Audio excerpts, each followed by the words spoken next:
Conjugare, Centro Português de Apoio à Pesquisa Científica e à Cultura. Acreditamos que as ciências e as artes mudam o mundo. O conhecimento transforma, e isso nos motiva. 14ª Jornada Virtual Internacional em Pesquisa Científica, com o tema Educação, Cultura e Poder. Olá, espero que todos estejam bem. Me chamo Maria Clara Souza, sou estudante de graduação em História pela Universidade Estadual do Ceará, campus FAEC, que fica localizado em Crateús, uma cidade do interior do estado do Ceará, no país Brasil. Nesta apresentação, trago a pesquisa com o título De Seminário a Museu, Memórias e Imagens da Construção da Sede do Museu de História Natural do Ceará, professor Dias da Rocha, escrita em conjunto com a professora Daniela Medina, através do programa de extensão Crateús Consciência. O trabalho tem como objetivo compreender a trajetória histórica e simbólica do edifício, que está localizado em Pacoti, uma cidade de aproximadamente 11 mil habitantes na região serrana do interior do estado do Ceará, e como esse edifício se consolidou como um patrimônio da história local. A contextualização será realizada por meio de materiais diversos, como fotografias de época e trechos das entrevistas provenientes da pesquisa e de acervos pessoais acessados durante a mesma. Serão apresentados também transcrições de trechos dessas entrevistas, como forma de enriquecer ainda a contextualização e dar voz às memórias da própria comunidade. Para compreender a trajetória do edifício, optamos inicialmente por uma abordagem metodológica baseada na história oral. A escolha da história oral se deu porque buscávamos acessar memórias vividas da construção e do uso original do prédio. Por isso, os primeiros entrevistados foram pessoas idosas da comunidade que vivenciaram ou escutaram histórias sobre o antigo seminário.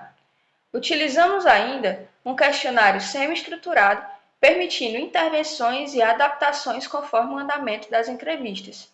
A partir do levantamento documental e das entrevistas realizadas, conseguimos traçar a trajetória do edifício ao longo do tempo, reconhecendo seus distintos usos em diferentes períodos. Por meio do cruzamento entre fontes orais e documentais, foi possível reconhecer que sua construção teve início ainda na década de 1950, sendo inaugurado como espaço de formação religiosa em 1957, sendo então um seminário salvatoriano menor. Fundado pelo padre Kilian Michinati, o seminário funcionou por cerca de 20 anos, sendo um importante espaço de formação religiosa na região.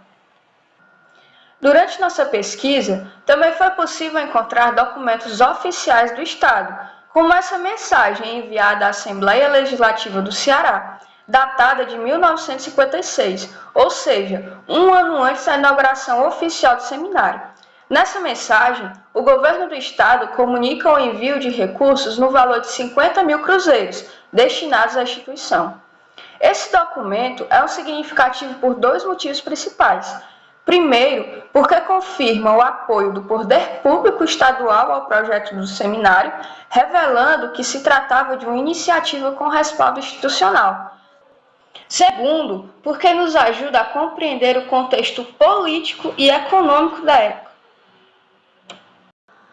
Outro elemento importante revelado durante a pesquisa, a partir das entrevistas, foi o papel social do seminário, como um espaço de acolhimento e formação de jovens com baixas condições sociais, como nos relatou um dos entrevistados, onde o mesmo foi um desses seminaristas.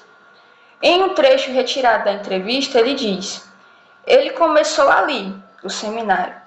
O seminário começou com meninos pobres, até eu fui eu estudei um pouquinho lá. Eu sei que criou muitos alunos, tinha muitos alunos, internados de todos os lugares, muitos rapazes, todos gostavam do seminário."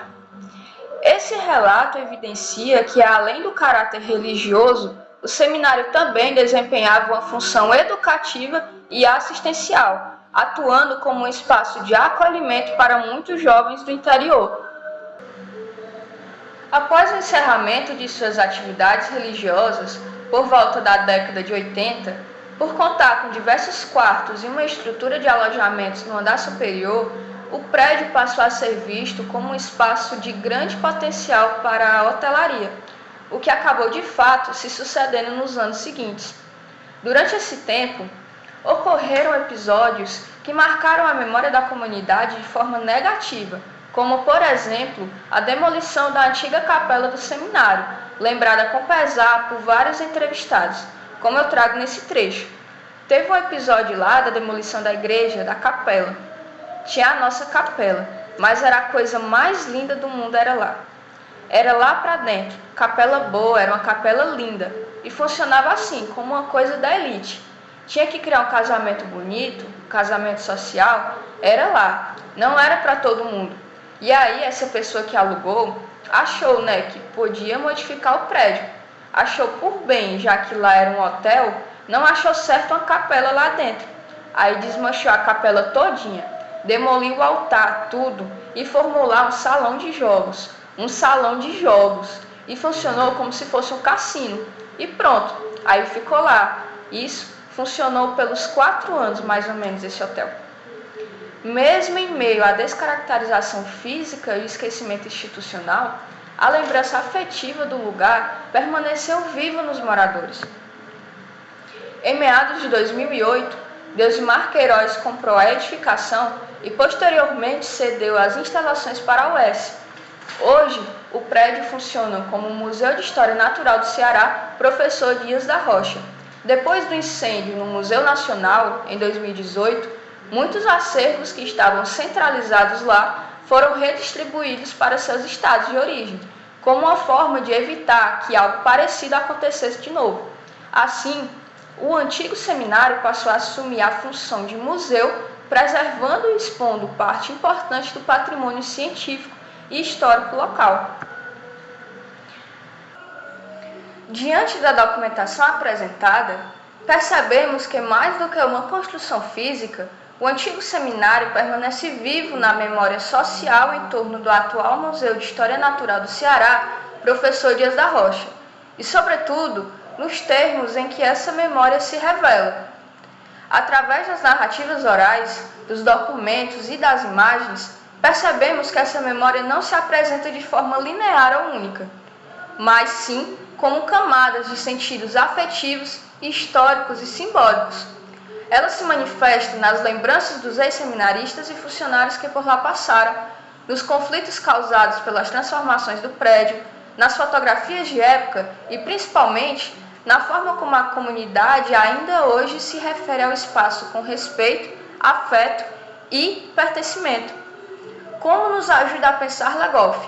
A memória coletiva é um instrumento essencial para compreender e preservar os patrimônios históricos, justamente por conservar os sentidos atribuídos pelas experiências e lembranças das pessoas ao longo do tempo.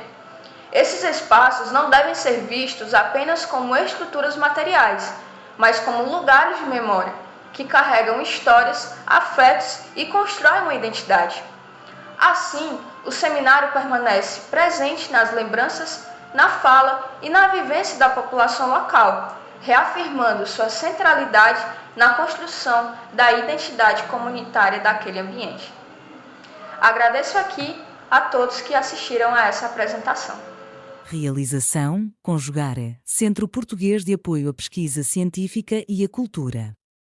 Apoio Editora Cravo. Inscreva-se no canal, comente, curta e compartilhe. Obrigado por assistir.